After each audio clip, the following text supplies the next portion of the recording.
to Beast TV.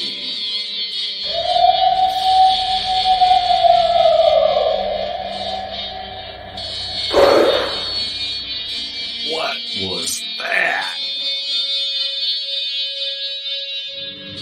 You better get a fresh dip and buckle up.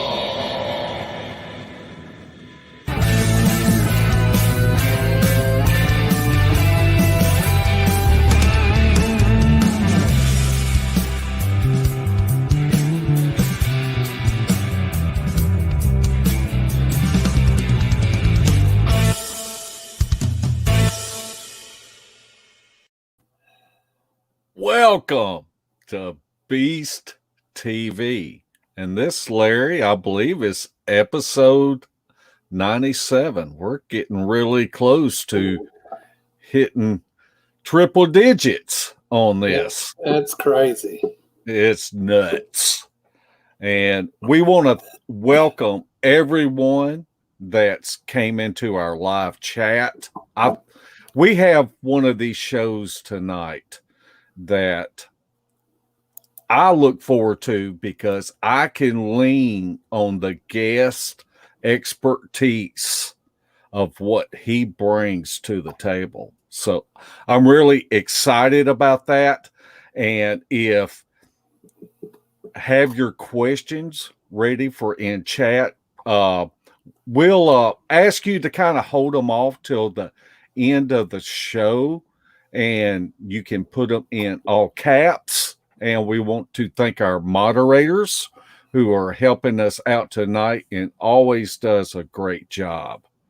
So, Larry, you know anything new? I know I'm tired. Well, I notice your pictures are off the wall. Mm-hmm. I got 7 days. 7 days. So when are we doing the haul? Next Friday, Saturday? We'll try to have it loaded Friday and unload it Saturday, I hope. Okay. I've done lost count how many times I've had to move you. It ain't over yet. I'm just one step from getting fired away from moving again. Well, hopefully I'll be dead by the time that you have to move again. I may be. No, I just got home from work about 20 minutes ago. Ouch. Yeah, I had one of them days. It was a butt kicker. Oh, That's why I'm going to let you and Matt do a lot of talking, and I'm going to sit here and listen. Well, I plan on listening to Matt too, because he has so much to offer as far as people going out in the field and taking pictures and what we should use. It's these kind of conversations are essential for what we do out in the field. And we should not be know-it-alls, and we should learn to lean on the expertise of others. Why are you looking at me when you say that?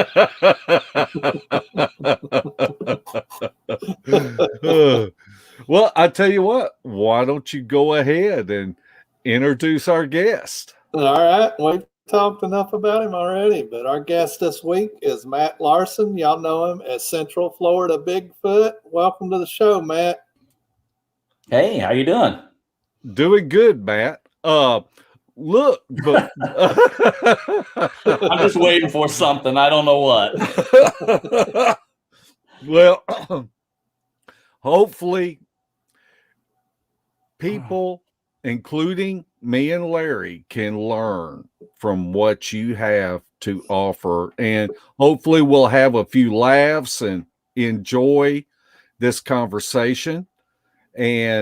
But before we get started, why don't you just tell us a little bit about yourself?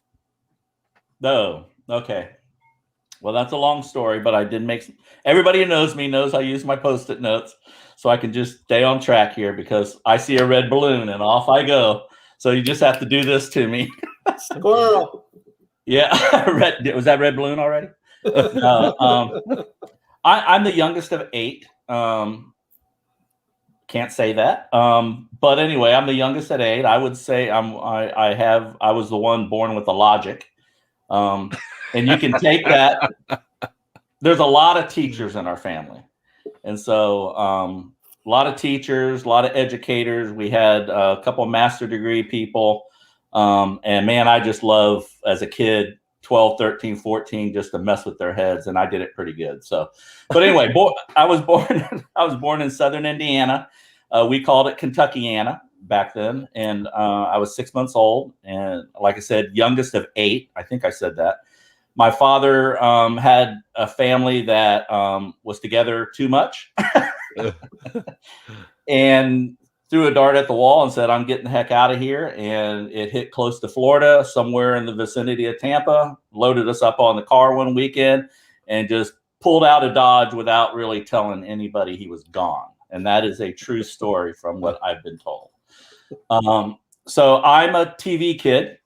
I work at a TV station now. I grew up in the Scooby-Doo era.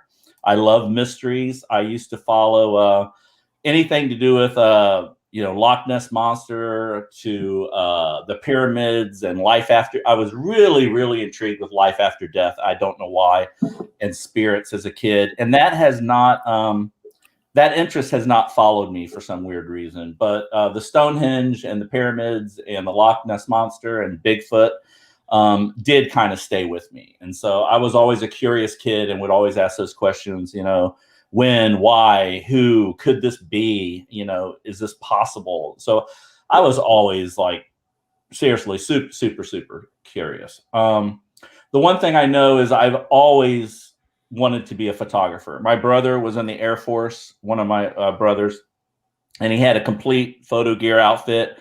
About the age of 10, he gave me all this stuff. And I was the kid that would stay up to 11, 12, wait for the whole family to go to bed. We had a 2-bathroom house. One was in the master bedroom. One was down the hallway. Once everybody was in bed, it became a dark room. And I'd print from midnight to 7 in the morning. They would be pounding on the door and I'd be wrapping up and grab all my prints and run down the hallway. So just into photography at a real, real young age. Never took a class, taught myself at the time. And then fell in love with history and the Civil War. I'm a big, not that I can cite battles and stuff, but when I see anything on TV that's Civil War oriented or battles and the whole Appalachian Trail and the way it cuts through these towns and communities, man, I just it stops me. My TV's on and that's all I can think about.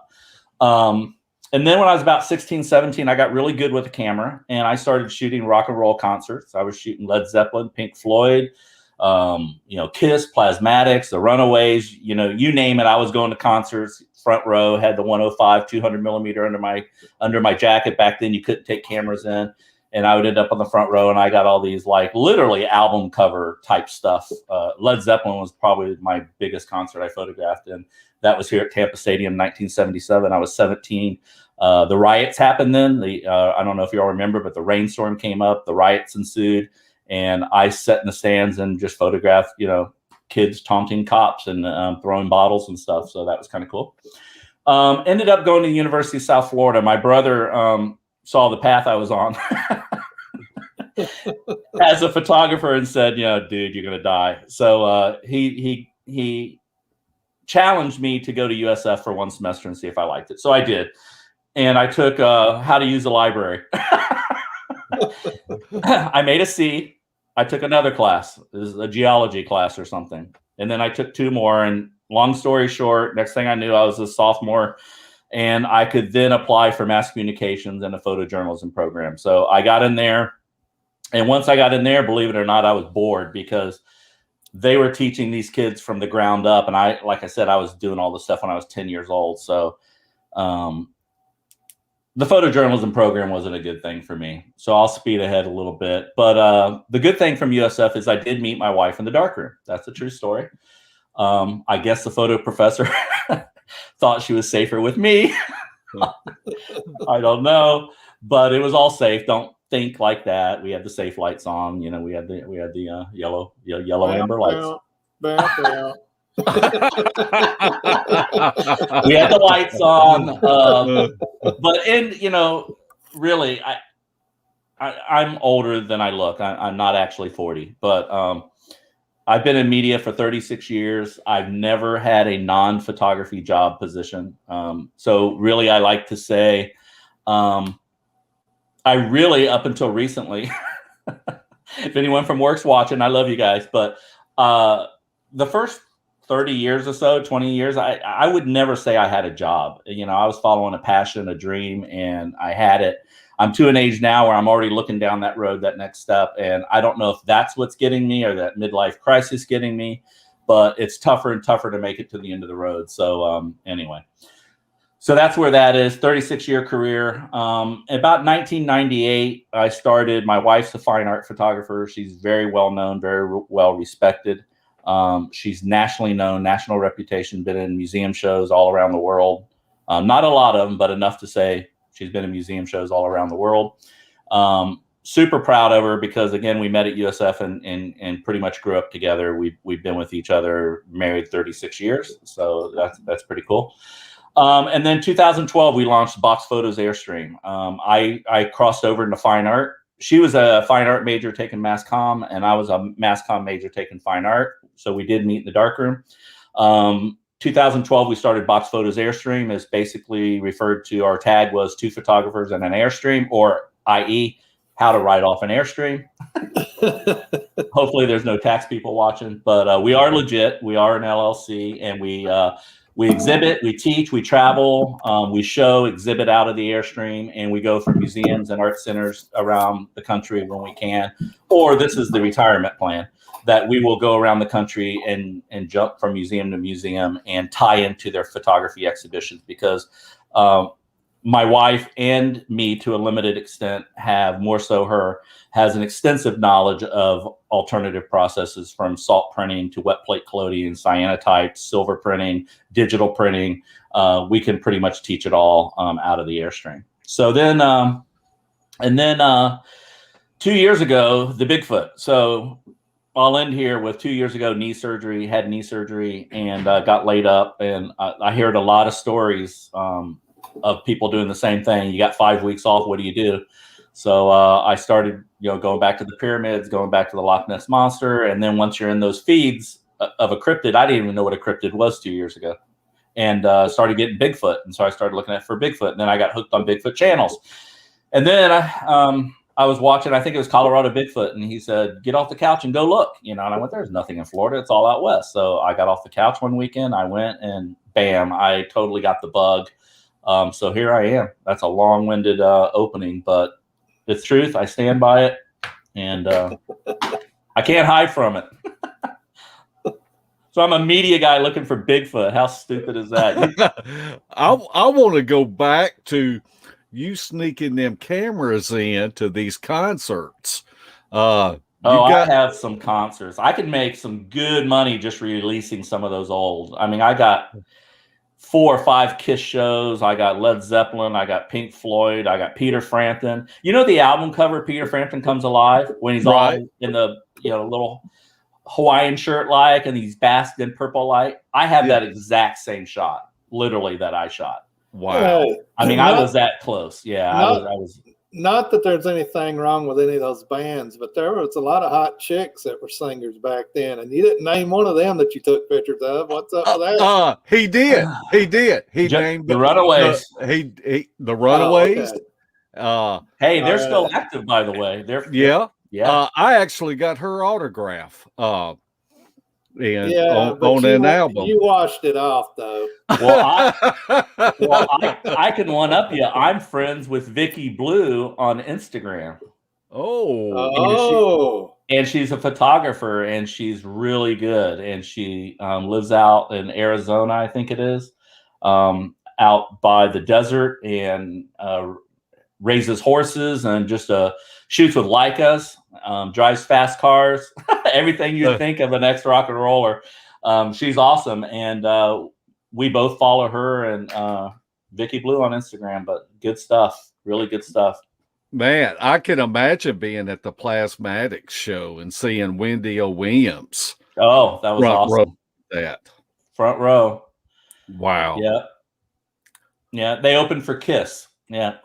Really? Yeah. And I was in Lakeland when Ace Frehley had the Shock of Death. Remember, they opened up with Detroit Rock City. And he's up on the platform and he's like, and it's like touched the metal railing and he went down and I went, oh, there goes the show. You know, he took him away for about 30 minutes, brought him back out, and he was just like, you could tell he was going, I can't feel my fingers. But they played, you know, they played. It was bad, but, you know, I loved it. I was part of the Kiss Army. I was in Rush. I got a lot of Rush shows on my belt. I have probably been to more Rush concerts than Rush any other. They were my favorite band for 20 years. Yep. But and the Pink Floyd show I saw was Animals. So I saw Animals at Tampa Stadium. Wow. I didn't even know who they were. Here's how dumb I was into Pink Floyd. This roadie comes out and plays for 30 minutes. And the crowd never moves. No one stands up. He comes out. He tunes the guitar. He's got this moon shirt on, you know, the quarter sleeves here. And there's a little, you know, a moon thing, I guess is the Pink Floyd thing. I didn't know at the time. Never heard of Pink Floyd. But I was into the photos, and I was selling them at the record store. I was selling 8x10 photos. And this guy comes out and plays, and I didn't take one frame. They go back 20 minutes later. The band comes out, and man, the roadie. They got the roadie playing. It was David Gilmour. Had no idea who he was. I was literally 25 feet from him. I went, he's good. And everybody's going, yeah. I went, he's good. He's good, right? He's really good. Yeah. Nobody told me it was. So I'm a big Pink Floyd fan now, but I had no idea who they were when I saw them. I had no idea. So anyway. I got to say, this is the first time the chat's ever been on topic of what the show's about. Everybody's talking about bands and music. And maybe we're talking about the wrong subject every week. You know what? I have no topic for a show this weekend. I may bring out some of the rock and roll stuff. There you go. I'll have to. I got some on my phone, I think, but if you can't do rock and roll, just do wrestling. Either one of them will work. You know, well, Tampa, the WWE was here with the Briscoe brothers, Jack and Jerry Briscoe. Yeah. Remember those guys? Yeah. Yeah. And then, of course, we got Hulk Hogan, went to Robinson High School, 6 miles from here. Yeah. Yeah. Yeah. We got some wrestling. Or would you call it wrestling? We call it wrestling. Yeah. We're Memphis wrestling. I had to do that. It's all good. They even write that on the internet. Wrestling. WRASTLIN. I knew this would happen because that's why I like watching you guys, because you know I have the same sense of humor when I'm out Bigfooting, and people, I don't know, they look at me a little weird. Like I see Mike's in the chat, and I got in the upcoming video I'm releasing, he's looking at this jawbone of a deer, and he's looking at it, and he's all real serious and everything. He goes, yeah. He goes, it could have been the Beatles. And I wait, and I go, no, don't do it. Don't do it. I don't want What makes you think Paul McCartney had anything to do with it? So all my videos, like, I got to chop that out, or should I? I don't know. You know, if you are not having fun with whatever hobbies you're pursuing, you're just a sad individual, and you ought to find something out there that you have fun with. That's true. Yeah, I just don't understand these people that are just so caustic towards others and don't want to enjoy themselves and enjoy being around a campfire with old and new friends. I just don't understand it. We just had a camp out last month, and I was really looking forward to the campfire aspect. I think I was looking forward to that more than anything. And you know what? we never did anything. It was really weird. Everybody stayed in their trailers. There was not one campfire, I don't think, that I went to. I think I started one myself, and I went, oh, people come over, and I'm like looking around. We were dead, man. We were exhausted. I don't know how you all did that on the 168. And I go out and do my shift, and I'm back at the campground. Well, it takes fire to cook meat, and Larry is going to make sure we got a fire. That's right. That's right. That's funny. You got to get rid of them trailers too. I don't think my wife would trade an Airstream for a tent right now. Well, get her a hammock. Yeah, they make those one on the front bumper now. Have you seen them with the bumper attachment? Yeah. Oh, I'm totally going there. And she goes, well, what do I do? I went, I'll put one on the back bumper. And she goes, heck no. I like those bumper ones. I think if I do something, if I hook up with other people, especially out of state, like you guys or something, I'll probably show up in my F-150 and one of those hammocks that go right into your trailer pull holder or whatever that thing's called. Yeah. I'm so technical when it comes to trailers. Hitch connection. That's it. Yeah. That's it. The hitchy thing. What so your wife goes out with you whenever you go camping? Yes, but not squatching. Okay. Yeah. Okay. Yeah, we're let's see. So we've had box photos Airstream, and everything was going good until knee surgery, and then YouTube, and then Bigfoot. So now I'm kind of in the doghouse a little bit. So we're having an adjustment period, but I think I got it fixed. Is she watching? Hold on, let me make sure she's not in the chat. Okay, she's not in the chat. So what I've done, guys, is I've turned the Bigfooting into. Oops, she just texted me. Careful. Okay. Well, I am making a fine art project right now using forest language of the breaks and bends and twists and things that some people would associate with Bigfoot. So I'm turning it into a black and white fine art project. So I am doing my art. She just has to wait until I have enough work to start printing. Right. How was that? Well, I don't have a crystal ball, but I hope you don't wind up looking up at a judge. Yeah, it's had some conversations. So I leave my gimbal. There's certain trips that we go on that I just put everything away and I enjoy the experience of the hike, and that's how. I promise not to whip out the gimbal and start looking for, tracks. But it is really hard. And so if you go to the box photo site, sometimes you'll see a crossover in how I do it and how I'm making that marriage work is that I'll make a video and take out all the forest language, and it'll be a box photos Airstream, Matt and Becky walking through the woods. And then if you go to my Bigfoot channel, you'll see the same Bigfoot with all the inserts of all the trails. And I'm making two videos at the same time. So, it works. It works. I just get in trouble a lot, One thing that I really appreciate about you, Matt, is your dedication to your craft and incorporating your talents into this hobby. Now, this is something that Mark Marcel told me, that whatever you're good at, apply those talents to what you enjoy, your hobbies. And you actually put out a public service announcement. You saw it.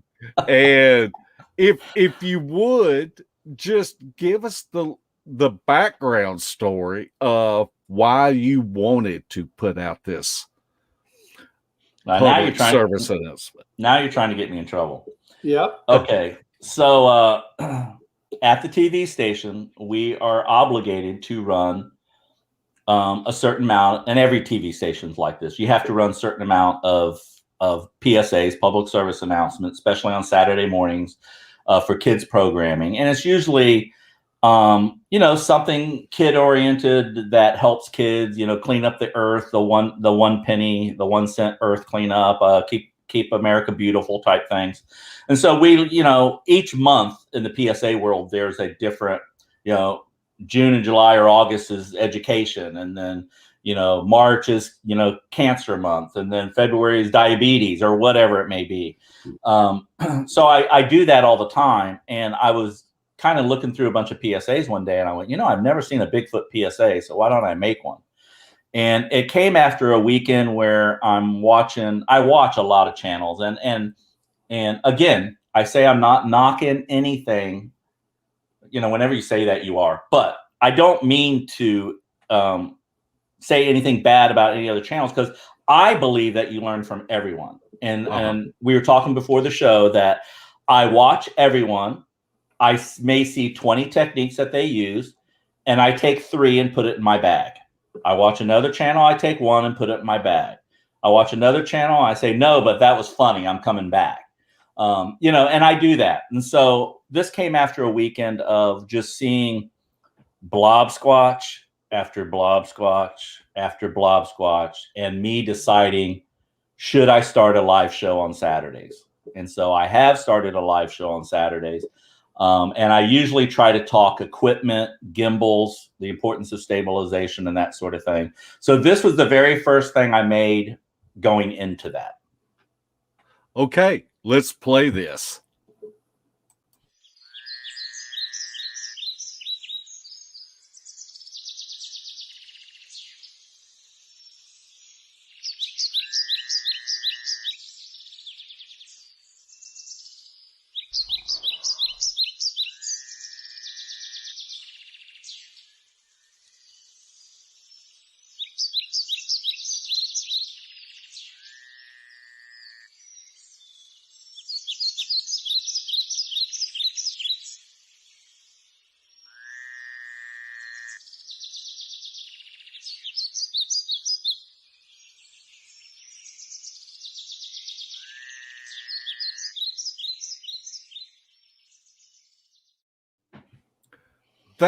That's just fantastic, because the way that you present it doesn't make people defensive.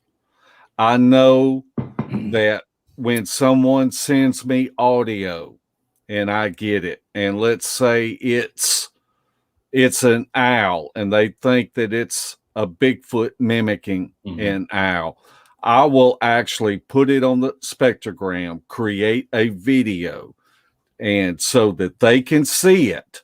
And then I will put a comparison of an owl of the same species on there and show that.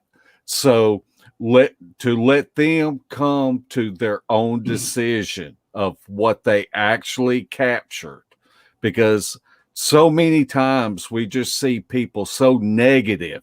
If somebody posts a picture or some audio or a video or anything like that, and it's just like throwing them in the lion's den, and I understand why people maybe dip their toe in this Bigfoot community and pull it out really quick, because it's not for them with all the negativity that goes on. So that's a great job that you did with that video. I appreciate it. It really didn't get much. I don't think. I mean, I haven't gone back and looked at it, but I didn't really think it got any traction at all on my channel. And I thought, oh, I probably should take it down, but I didn't. I left it up. But I talk about that because I think what got me into looking for Bigfoot is I just saw, like I said, I watch way too much YouTube. Just ask my wife. I mean, I watch way too much. But I was a TV kid. I always grew up watching TV, and I'm used to sitting in front of the TV for 3, 4, or 5 hours at a time. And to me, it's an hour. So I watch a lot of stuff, and I just couldn't understand, 60 years has gone by, or 50, whatever it is, since Patterson and Gimlin, that there's not another video clip of this thing. I mean, wasn't that shot on like 16 millimeter, 8 or 16? I think it was 16. I'm very familiar with the camera. I think it's the same 16 millimeter camera I used at USF in film school. And we had to edit the film, you had to splice it and the whole bit. So I just couldn't understand why we don't have better stuff, better evidence. The footprints, yes, they're evidence. I'd love to find a footprint. And I started finding footprints the last month, going out with a tracker. You talk about skill sets. I forced myself to go out with people obviously better than me. I don't want to go out with people necessarily just starting yet until I know what I'm doing. But I like the fact that I can bring a tracker on. I would love to find another scientist, biologist of some sort. I would love to have maybe even another filmmaker. So anyway, I just didn't understand why. And then I started, if you look back on my channel too, my very first videos was with an iPhone walking around. And it's so weird how quickly I fell into the Bigfoot culture. I did exactly like groupthink. I did exactly what everybody else was doing the exact same way. And then I pulled back and went, wait a minute, you work for a TV station. What would you do differently? And I'm thinking to myself, well, I'd use a different camera. I would research what camera I should use. What camera can I walk with and still have good quality? So that's what started it, is I started researching the crud out of gimbals. And I never shot with a gimbal. I never used a gimbal before a year ago. But once I researched them and started watching, there's a YouTube video on anything you want to learn. If you have a camera out there, all I ask is that you learn how to use your tool. Quit calling it a camera. I don't care if you got a GoPro, a 360 stick, a Nikon, a Canon, Sure Shot. I really don't care. Just learn how to use it. There's so many times I see people say, oh, I saw a Bigfoot, but I couldn't get it because there's twigs in front of it and the creature was 30 foot behind it, so it wouldn't focus.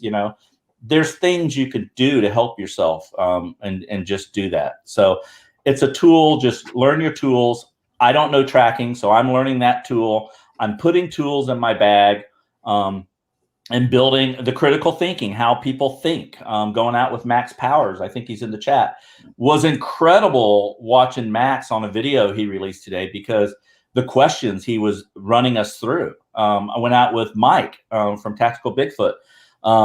Mike up in New York, same way. I mean, he just like, this is what you all aren't doing, and this is what you all need to be doing. So it's just finding those tools and putting them in your bag and trying to get better. If you're serious about trying to put an end to this Bigfoot thing. And I'm here for one reason. I'm here to get the next Patterson Gimlin film, and I'll blatantly say it. And it has nothing to do with money.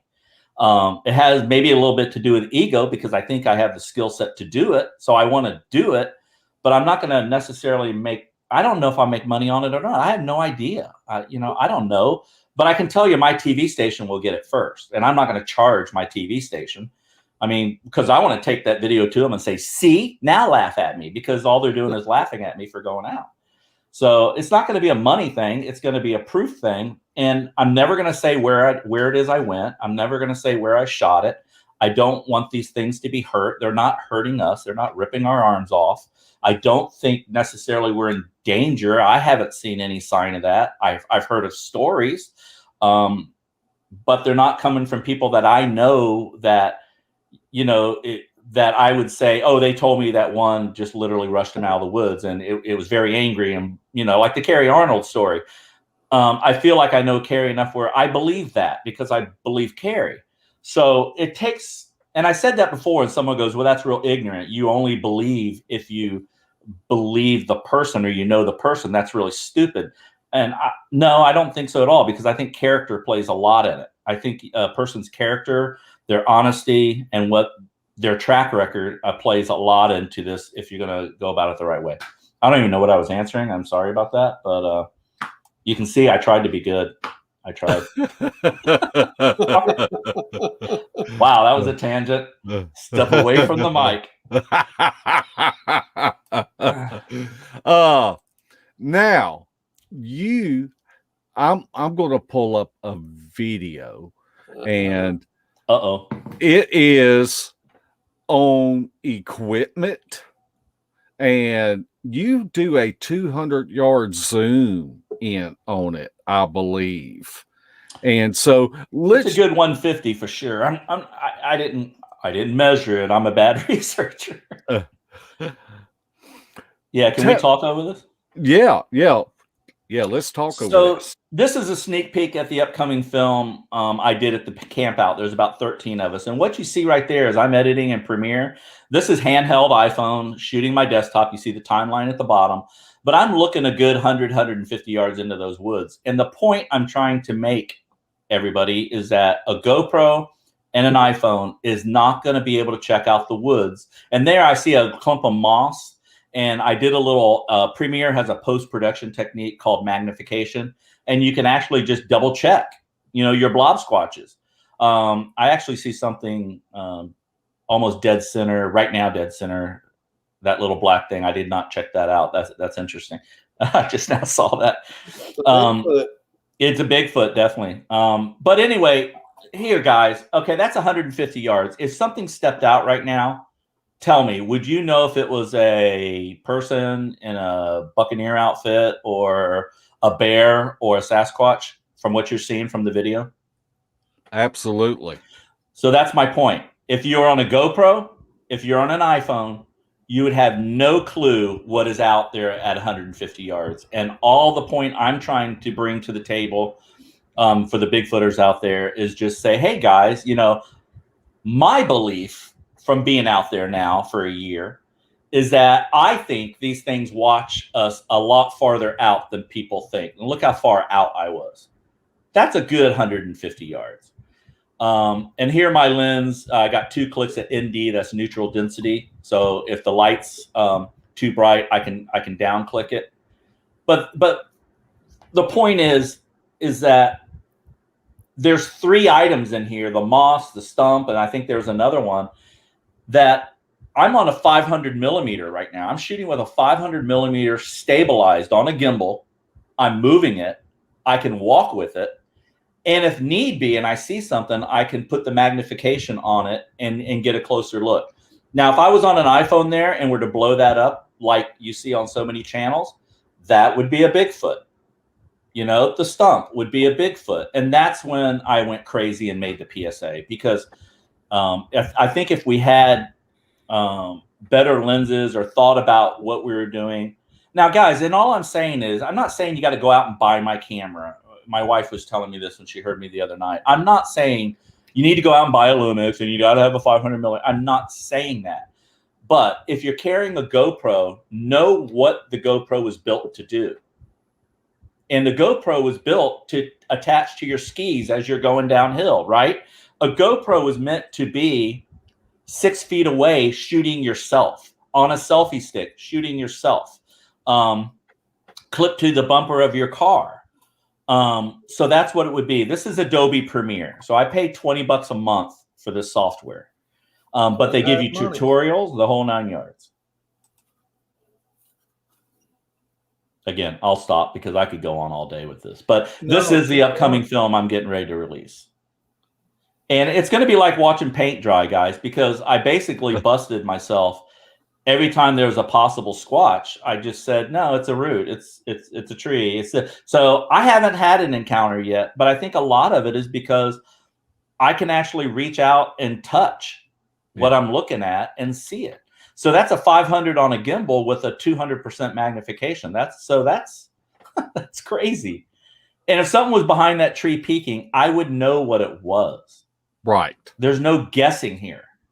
So there's just different things you can buy, and you can buy cameras. Okay, let's say you couldn't afford a gimbal, and let's say you couldn't afford the Lumix. The Lumix is $1,000. The gimbal's $400. So I got a $1,400 rig here.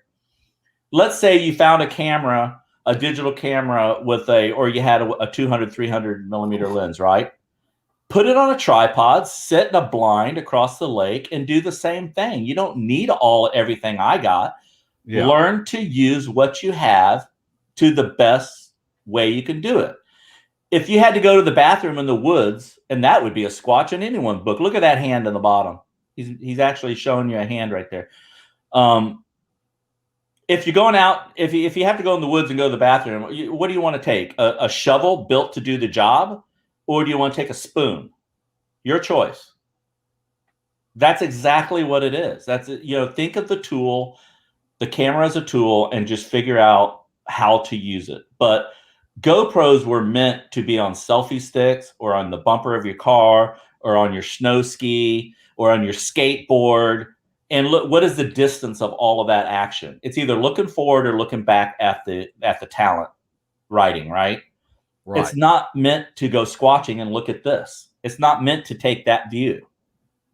And that's what I see. That's why, and I saw a debate on Bigfoot recently, and we got our butt kicked because the non-believers or non-Bigfoot people who are in the no camp basically said, well, there's no documented evidence. You don't have any written documented evidence of peer-reviewed papers.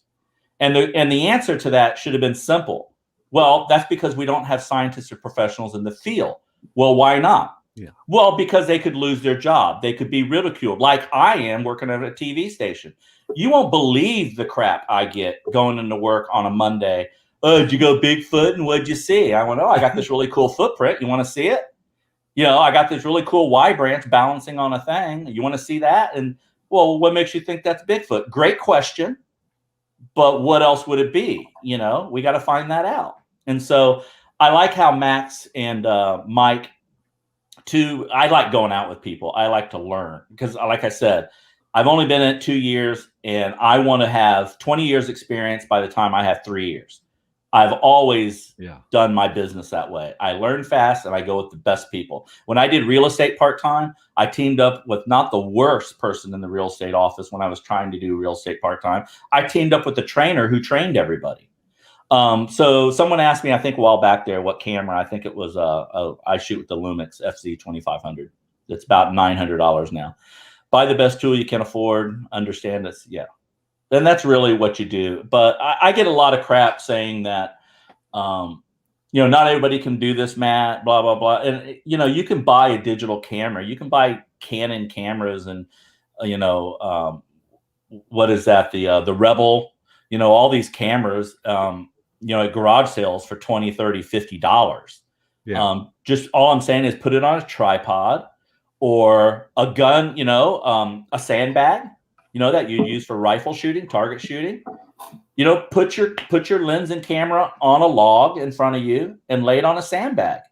And you can do these same things. But what I would do instead of walking around tromping in the woods, I would let the camera roll for about an hour and just sit still.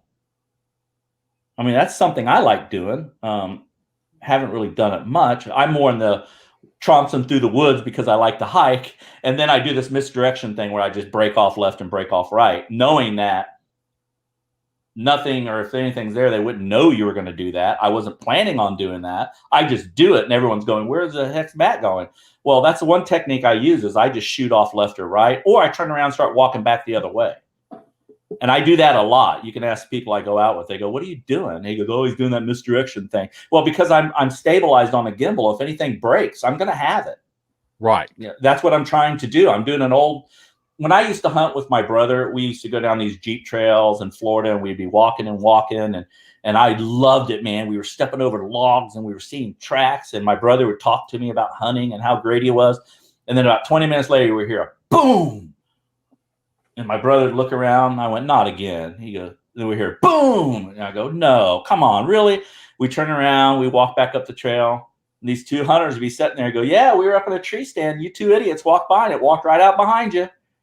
I can't tell you how many times that happened to us in Florida. So I remember stories like that. So if a budget is $10K, what would you buy? Yeah, Jimbo asked if a budget of $10,000. Well, I don't have that, but okay. What would you buy? Mine would be a thermal. I have a TK Scout. It's a $600 toy. It's literally a toy. I bought it, I used it, and I almost took it back. I went, this flare is, thermal vision is just a pile of crap. But then I started thinking, well, Matt, you're not Les Stroud, you're not a survivalist, and if you got lost in the woods, I bet that thermal would come in handy. If you had your back up to a tree and you were lost and couldn't make it back. Of course, I have a nice killer day pack with thermal blankets and fire starters. Not that I've used anything yet. I have it. I'm going to practice with it. But I have a lot of stuff like that because, I've gone out with my brother on a 2-hour hunt and got lost for 6 hours in Golf Hammock in Florida. Ooh. Got lost. I wasn't lost. My brother was lost. He goes, where? I went, where are you going? He goes, back to the car. I went, no, the car's this way. And he goes, no, the car's this way. I went, no, Alan, the car's this way. And he goes, no, the car's this way. There we were.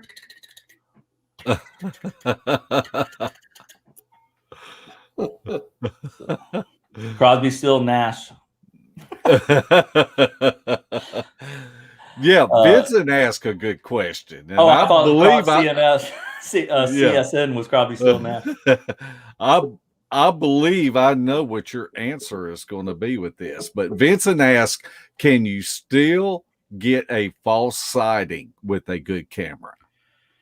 Yeah.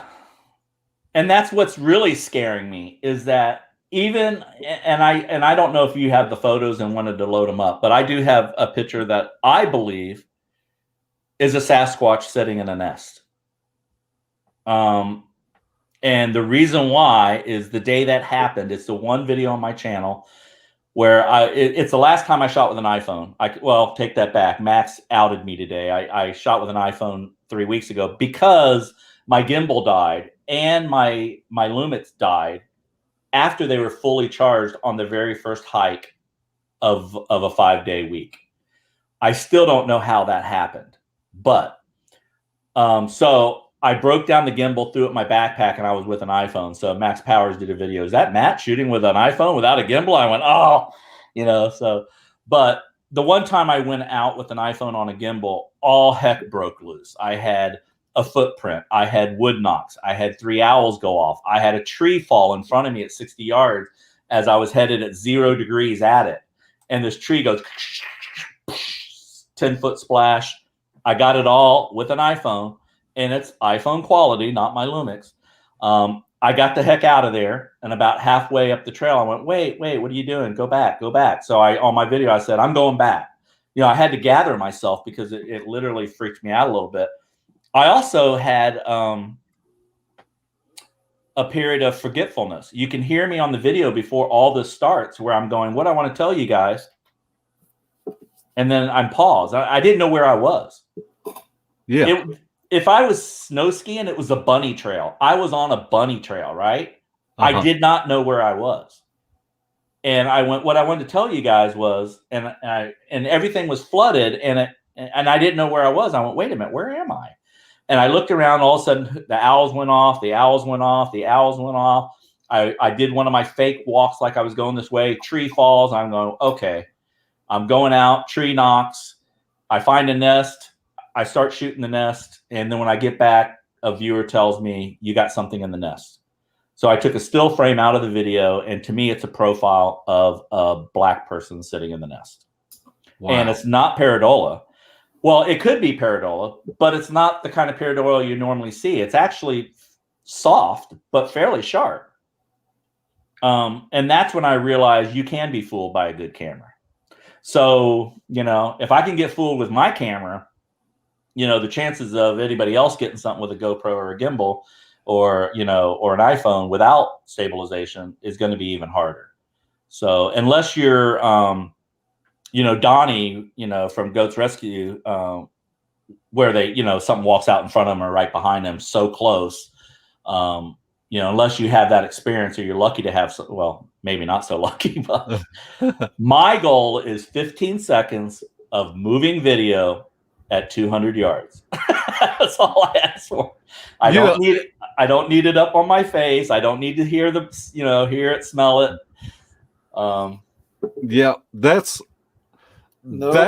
would be fantastic because most sightings are 5 seconds or less. I need to smell its breath. Well, that's another. That's another thing. For people that walk around with their camera off, even if it's an iPhone. Think about that. And I know that too. I've heard the same thing. Your average sighting is 1 or 2 seconds. So my camera is always in my hand. If I turn off my iPhone and find myself getting caught with a low battery, because I do take stills for geotagging. I do map where my locations are and structures are through the iPhone because I use that map function. When you pull up the photo, it tags where you are. But if I get lost on that, I will use my iPhone in that way. So yeah. We're getting a lot of questions. And you missed a real good one. Yeah, I know it. And this yard dog don't let me go back and get them. So well, I'll just ask it. Okay, Matt, cool. The technology now for the digital cameras compared to past cameras, which quality is actually better? Like Patterson Gimlin was on 16 millimeter, I'm pretty sure 16 millimeter film. Yeah.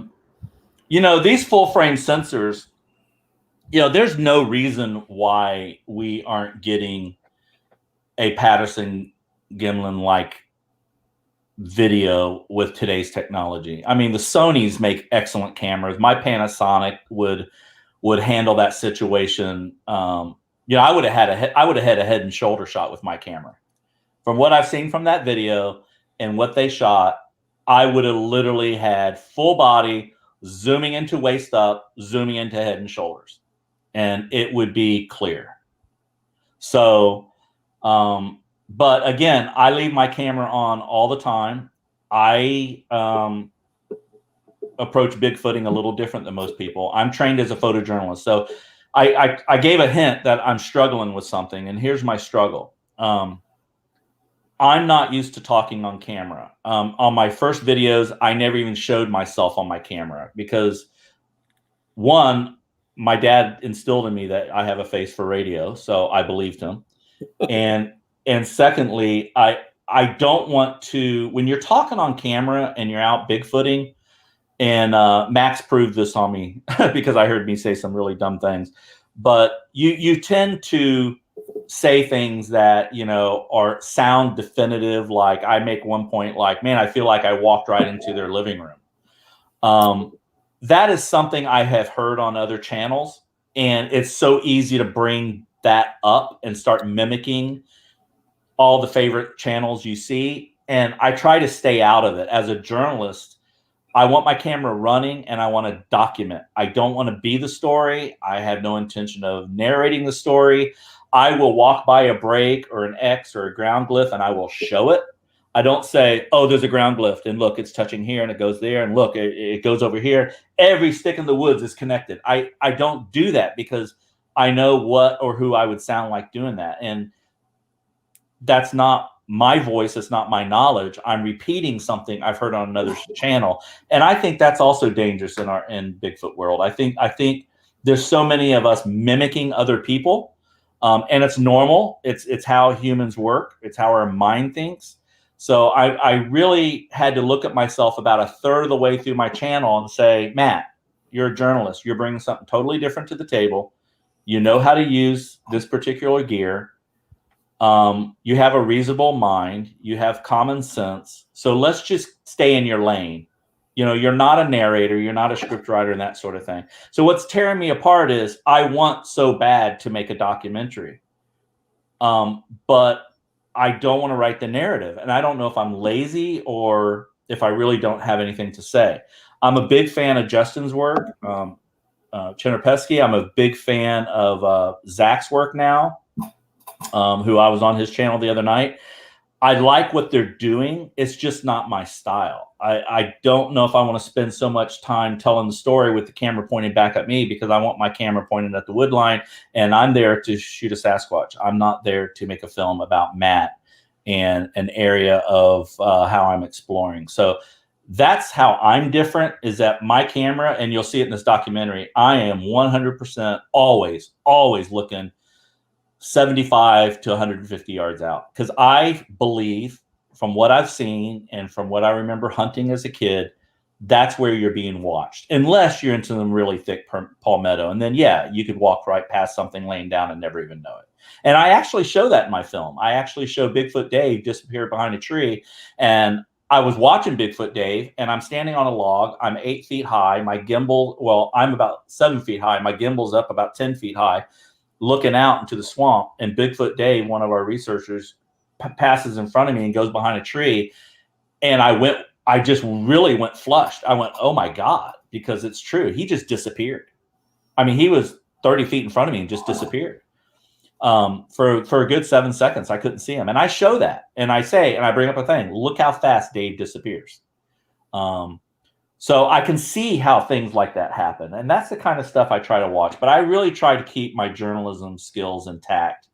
And it's going to be like watching paint dry. I don't know if people are going to respond to my video I release here in the next coming week, but it's turning out to be more of an educational of this is what it's like in the field.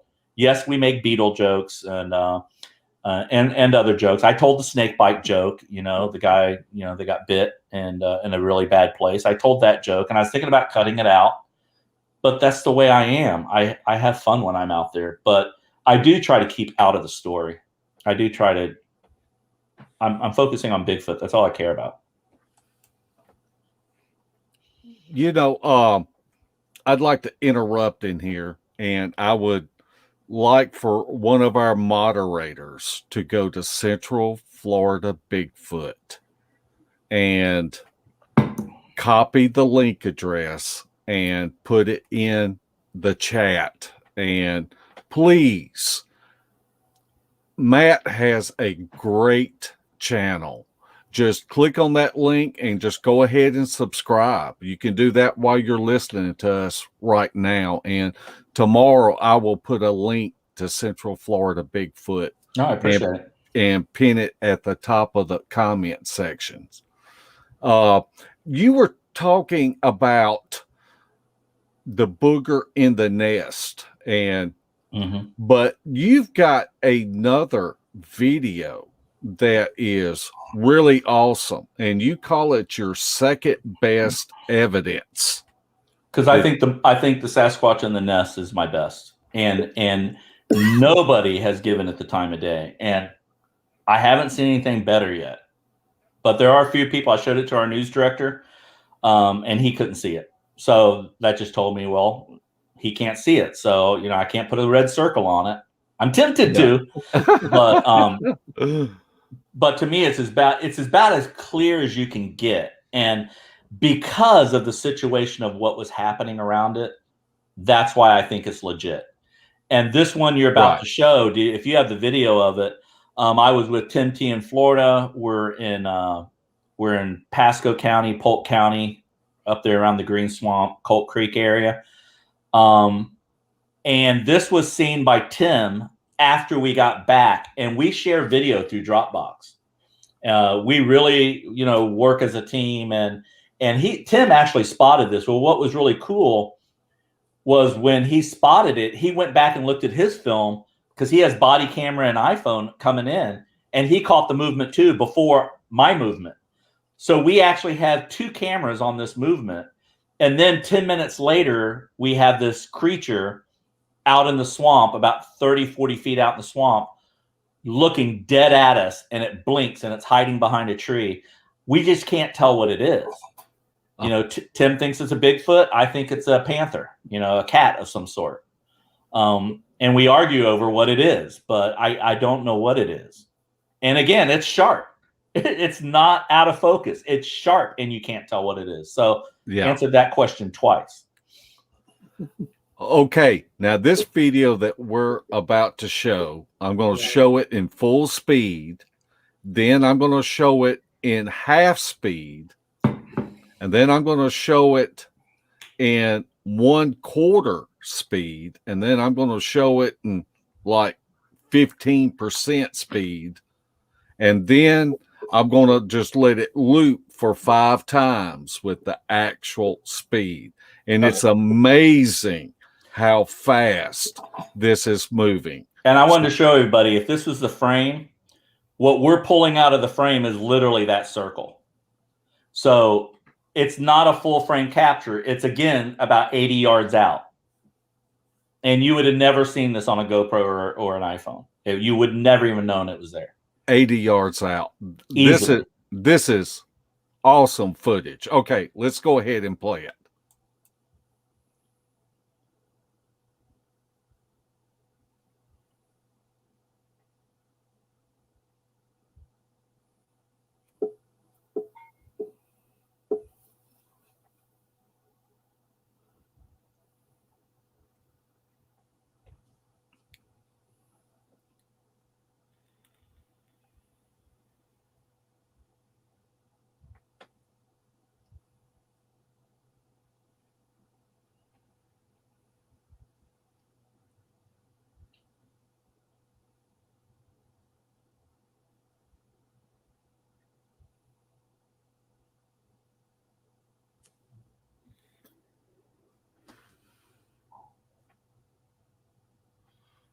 that was fast, and that Yes, was scary definitely fast. not. Yeah, that was definitely not pareidolia, and that's I had people on my channel say it was a bird, and I totally disagree. It's a bird too. I mean, you can see it clear enough where there's no flapping, there's no anything extending past the shape of the head that runs by. And if you look at that, where the trees were and everything, that's about 6 feet off the ground. So my 10 minutes later is when we catch the thing out in the woods. That's more red. Tim sees gray. I see red. That's another thing. We're seeing different things. But he did a reverse camera angle from the spot I was at on his own, and it was about 6 to 7 feet tall. But that right there, that head, if it is a head, it looks like a head to me. yeah. I don't know, but that's about 6 feet off the ground at least. Well, I froze it and kind of looked at it as a snapshot, Yeah. and because that was one of the first things that went through my mind. Could it have been a bird flying because it was so fast? But that's definitely not a bird. I would feel confident with saying that is not a bird. And it was after that capture. Again, Tim spotted it. I missed it. It was after that capture. From that point on, that was about back in January or February, I think. I don't take my camera off the wood line, and I even got Tim. I mean, ask Tim. I give Tim T a heck all the time too, because he's a tracker and he's always has his iPhone at the ground.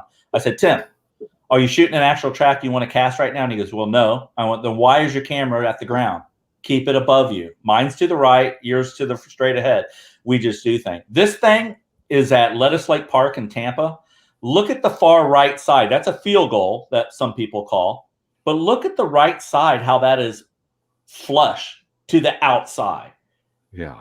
That can't break and fall like that. It's impossible. And that thing has got to be over 100 pounds. And it's 30 feet high. How long was it? 20 feet. Wow. Wow. Yeah, that's a great capture.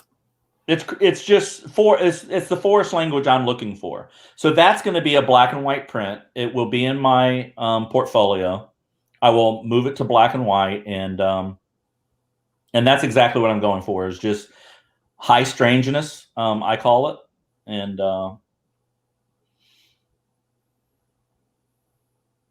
this is the video where I shot the nest. This is actually the creature in the nest. And if you look back, dead center right now, that's it.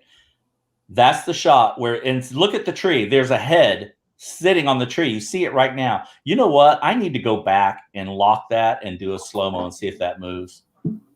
It's touching the right side of the frame right now. It's on the far, it's literally touching the right side is where I shot it. That's it. And that nest structure is huge. And when we went back, it was in that day, it was in ankle deep water. When we went back, it was in 2 feet of water. Yeah, I'm even more creeped out now, actually, because that's it now on the far left. Yeah, where's Bigfoot Tony when you need him? Because I would really, because I'm just not good enough with Premiere yet to break down my own videos, and I am going to learn that skill. If it kills me, I'm going to learn it. And these are the 2 videos I'm going to go back to. Right there. Stop it. It looks like a head to the left leaning on that tree. And when this was going on, there's wood knocks all around me. Where I'm standing, there's a footprint.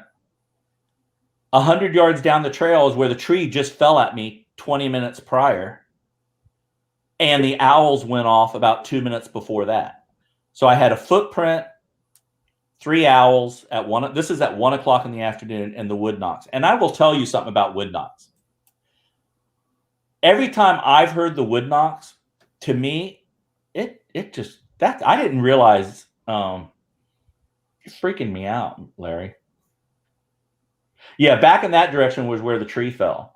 So this is me running away from the tree fall, running away from everything. I had my iPhone on a gimbal. I put my iPhone down, and this is the Lumix. So now I'm doing long zooms with the Lumix. I saw that nest. I'm looking around. I saw the nest, and I started doing these long zooms. And these are the long zooms I talk about. This is a 500 millimeter, and it almost looks like the people have called that out right there. And I don't think it's anything. Yeah, and I'm looking at it. I'm going, I don't think so, guys. But, 50 other channels. And then I actually do a still frame and realize it's nothing. I don't even remember doing the still frame, but I think I debunked myself there. But that's what I try to do. I mean, I'm trying to keep it real. I'm trying to, man, and I want so bad to actually capture something. I mean, to me, I'm up for a challenge. I mean, to me, it's a personal challenge. It's a personal quest. It's not saying I'm better than everybody else. But I might as well do it before a bunch of professionals start entering the field, because I honestly believe, and here's a piece of advice. This is what I would do if I had a Bigfoot team. I would call up or befriend a photojournalist at a local newspaper or TV station and ask them if they want to go Bigfoot hunting with you. I would have a journalist, a photojournalist, a videographer on every team, because you're going to get stuff like this because we know how to shoot. And this is what is gonna change the game. But it can't just be me. It's got to be 100 of me's out there, working with a team that's already out there, that already has the knowledge, that already has the sites, that already has everything. And you're just leading a photographer. You're pulling his ear and dragging him out there and telling him where he needs to be. That looks like a rake man right there. See it, dead center. Cut it out. So I even got Rake Man. Okay, this is our big camp out we had last month. So it's on the left photo, it's Bigfoot Dave, myself, very fat, Stan, and Marie. And this is Tim T. I go out with Tim all the time. Tim's a tracker. So Tim has made me 100% better just by being with him and seeing how he thinks. That's actually where I stood when I shot the nest. So that's the print I'm referring to that looks like a big toe print, and that's the nest. Yeah, and I'm looking right back at the nest, and that's how that video ends. And I didn't even know what I was looking at then. I said, that looks like a print. And stupid me didn't. I was still really nervous here, guys. I didn't really want to stop. I couldn't even believe I even went out that far. And did this, but I'm only about 50 yards off trail. But all in that direction I'm looking now is wood knocks. And 3 weeks before, there's a video before this video happened where I'm riding my fat tire bike. My earbud falls out. I stop and pick it up. I hear 5 wood knocks. I start rolling camera, and I got 10 more wood knocks. Wow. So I heard 15 wood knocks from the same place. And guys, this is like in Hillsborough County limits. This is not even a state park. This is a county wetlands. Wow. And I have not been back because this happened to me March a year ago, not this recent March. And it's right when the Mark story came out from Trail to Bigfoot with Chris Connor. And Mark started telling his story. And he started talking about the gifting, and Bigfoot will lure you in, and they offer you a pond to get you back. And that once you've been tagged, you're tagged for the kill. And man, I just freaked out and didn't go back for about 3 weeks. And there's the nest right back there. I went back with Stan from Bigfoot Mafia here in Tampa. Great crew. There's 5 guys. They call themselves the Bigfoot Mafia. They're on Facebook, not YouTube yet. Anytime you need someone, you need backup. I call Stan and Mike and Nick and those guys, and there's the nest. That's it up close. And that triangle right above the X, that little window above the X, and you see the tree to the right. Imagine me being to the left about 30, 40 feet around to my left, shooting right over the X. I'd be shooting right into that triangle, and that tree right behind the smaller tree is where the head was resting on that tree. And when I looked up in my video, when I walk by and look up, see, there's also a trident. See, this is why I don't talk on my videos. There's actually 2 double X's and a trident, but you know what I'm sounding like now. But anyway, when my camera comes up and I look over what you're seeing now and look down to the ground where it would have been sitting, are 3 logs, the size of the log in front of you. 3 logs pushed together like it's making a seat out of the water. So its foot would be resting on the log where the X is, and its head was sitting and leaning back on that little tree. And it all lines up. When I went there and saw that, I just totally freaked out. And that's when I have not been back there since Stan and I went. I don't know. I need to go back, but I'm not going back by myself. I quit hiking by myself, guys. That freaked me out. When that happened, it totally freaked me out. This shot here is 3 weeks ago. This is with Max Powers and Joey there. Joey's a squatcher here in Central Florida, and Tim T. We're walking out of this woods, and there's a road not far to the right behind Tim. But we find this cattail swamp grass pulled all out, and you can see the swamp. You can see the same grass, much smaller, behind that. And we walked that whole area, and nowhere could we find where that was pulled out. Now, that's an edible plant, and it looks like a harvest. So I got back to camp that night, and we had a junior ranger guy come by. I don't think, let's say he was in the forestry. He was a ranger. Okay. So he was a ranger, and he comes by, and I said, hey, I'm a bird photographer. I shoot birds. I totally sold the bird thing like way too much, where I was obviously lying. But yeah, did I tell you I shoot birds? Anyway, I was over there by the stables, and I saw this cattail pulled out because I'm a bird photographer, and I had never seen anything like that before. And so I got to talking. He goes, I'll find out. And so he went to 2 days later. We were there a week. 2 days later, he comes back. He goes, oh, yeah. One of our rangers pulled that out from the boat slip, from the boating area. It's an aggressive species, and we're removing it. And I'm thinking, bullcrap. There is no way, because I know where that pond and the boat ramp was to that location. That would be a 10-minute golf cart ride, and it would probably take 6 golf cart loads to get it there. So I just don't believe. Just saw movement there, and I was looking. Now you're freaking me out. Is that my stuff? Yes. Oh, okay. And this is the same spot. This is the ground X. A lot of people refer to a ground X. I am totally into the signs of the forest language. I follow X's. I follow breaks. I follow bends. I am a 100% in the camp of structures and X's. But I think about it. Remember, I bring logic to the table. So here's how I do it. If I walked through the woods and saw that by itself, that would probably mean nothing. I wouldn't even give it a second look. But if I turn around and then see a bend, and then if I look up and see this floating Y branch 20 feet up that I just made a joke about finding a smaller one in a tree and said, wouldn't it be cool if we found this in a tree? And then 20 minutes later, we find it in a tree that none of us can reach, that none of us could have physically put it there. No human could have put it there. And I'm talking about this. That's like 3-4 feet tall. I don't, unless it's hollow inside, it'd still be 5 pounds, but that looks like it could easily be 25, 35 pounds. And it's balancing on this little branch that arcs over the trail about 20 feet. I have never seen anything like that in the woods. I mean, it's a widowmaker for one. It's off trail. It's not where any people go. If you named 10 places you would want to go squatch in this park, you would never go there because it's a smaller area. And it was loaded with ground X's and these upside down Y's and the grass pulled out.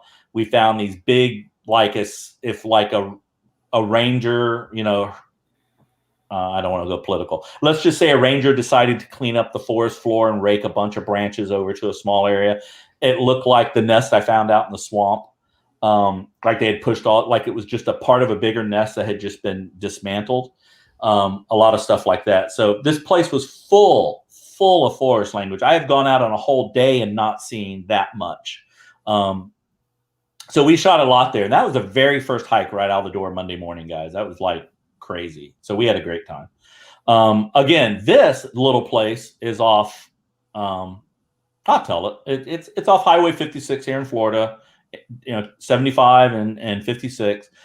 There's a bunch of young pine forest, and you drive down the road. There's nothing. And all of a sudden, it's like all heck breaks loose with bends, arches, breaks, as if it only affected 60 square yards and nothing else. So I spot forest language from a moving car at 70 miles an hour. I can just you hear about people speed reading when they speed read a book. I can if my wife drives a car, I can speed read the woods at 70 miles an hour with no problem. I'm just dropping pins. Well, with you saying that, a common denominator that I have noticed with people that go out into the woods to look for evidence, the people that are artists spot more signs than anybody else. And I think it's because they know what's natural, and things that are not natural sticks out to them like a sore thumb. Yeah, it could be. But, again, I was a landscape photographer for 20 years before I started Bigfooting 2 years ago. I was seeing some of the same stuff, the arches, the bends and stuff. I have stuff like that photographed from 6 years ago. I just didn't know what people were saying about them. Would an old-fashioned mechanical camera be more successful than a digital model? They are said to drain batteries and interfere with electronic digitals. Yes, it's just much slower. It's like, if you're a house painter and you want to paint a house with a brush, or do you want to use air compressor? That's really what you're doing. This is the very first time out with the gimbal rig, and that was really interesting. It's like literally a blockade there. And this is like, again, on a trail with craziness coming into it. And it looked like, I thought it was a man-made fence at first. And then I realized it was a tree structure that had just been rotted over time. But this is a gimbal test. That's when I actually took the gimbal out. And it does look like a drone flying when it's all hooked up in a line. This is me just doing a river walk. How does the Lumix handle dirt, rain, humidity? The Lumix is not rain friendly at all. So I carry rain bags and big freezer bags. I've never had to pull it out yet at all. But I've been told that the Lumix FZ2500 is not waterproof. But I will tell you, there are two people that have my gear now since I've started my live on Saturday. One of them's Johnny Two Bears, who's going on the next 168. He has my rig. I've been working with him on the side, and I do want to say this before I forget. As much as I complain, it sounds like I'm being uppity and saying it's cameras, it's gimbals, it's lenses and stuff. It is, but understand that people who want to up the game or are able to up the game, I've been spending more time with them, helping them get going. I would be ecstatic if Johnny Two Beers gets the next Patterson gimbal film. I'd be ecstatic. Now, I would hope he would say, Matt from Central Florida Bigfoot turned me onto this technique and this camera rig. But you know what? It's not about necessarily me getting it. I just want to put this thing to bed. Is it real? Is it not? But we're not going forward. I mean, 60 years and we've gotten nowhere. And if anything, we're worse because of the blob squatches. And I just wish we could stop it. I just wish people would get serious. That's it. And there's not too many of us out there, keeping it real. And I like subs. Believe me, I would love to make money on my YouTube channel. I would love to go into retirement and do my channel and Bigfooting full time. Subscribe. But I'm not going to lure you in with fake Bigfoot pictures.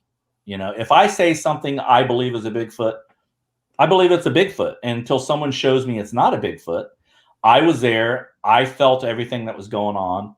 And here I'm just looking at a scrape. It could be a gator actually there. It looks like there was a slip there. And that's what's nice about this Lumix, guys. It will go down and shoot close-ups like that. And then when I lift the camera up, the focus is just freaking unbelievable. I mean, look, it's there.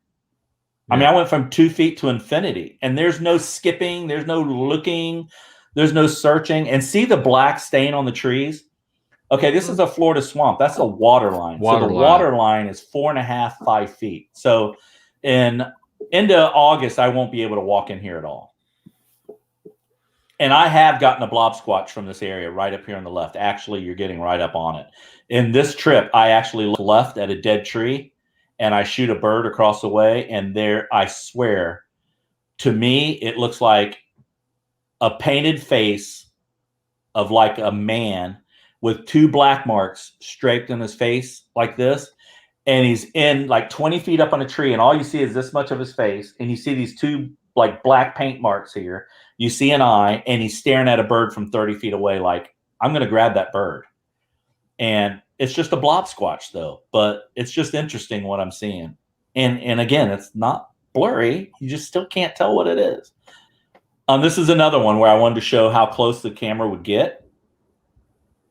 And look how the tree here, it either holds focus on the tree, but see how it goes right to the pond 30 feet away? Right. And I'm looking for prints. And guys, that's just an amazing.